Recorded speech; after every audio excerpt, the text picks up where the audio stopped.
പ്രിയപ്പെട്ട സഹോദരീ സഹോദരന്മാരെ, ഞങ്ങൾ നിങ്ങൾക്കായി ഒരു സദ്വാർത്തയുമായിട്ടാണ് വന്നിട്ടുള്ളത്. 6 ഭാഷകളിലായി 365 തലക്കെട്ടുകൾ ഉൾപ്പെടുത്തിയ ഒരു പരമ്പര.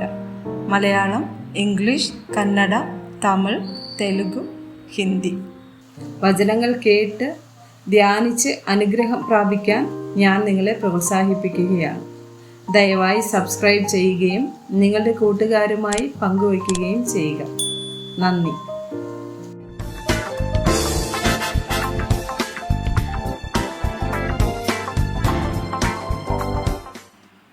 ദിവസം 253.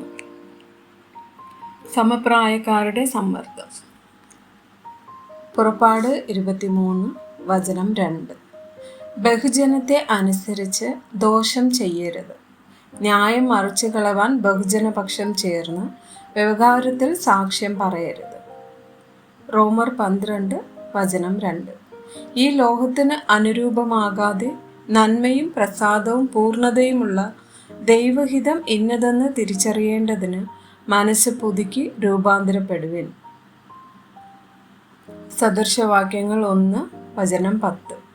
മകനെ, പാപികൾ നിന്നെ വശീകരിച്ചാൽ വഴിപ്പെട്ട് പോകരുത്.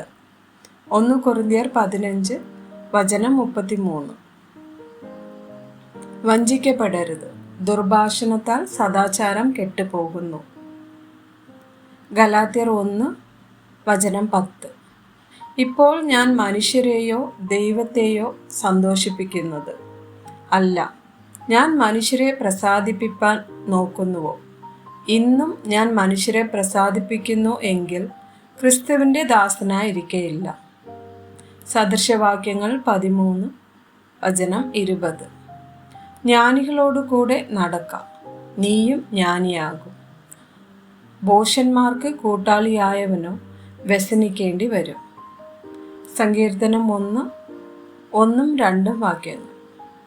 ദുഷ്ടന്മാരുടെ ആലോചന പ്രകാരം നടക്കാതെയും പാപികളുടെ വഴിയിൽ നിൽക്കാതെയും പരിഹാസികളുടെ ഇരിപ്പിടത്തിൽ ഇരിക്കാതെയും യഹോവയുടെ ന്യായപ്രമാണത്തിൽ സന്തോഷിച്ച് അവൻ്റെ ന്യായപ്രമാണത്തെ രാപ്പകൽ ധ്യാനിക്കുന്നവൻ ഭാഗ്യവാൻ. ആമേൻ.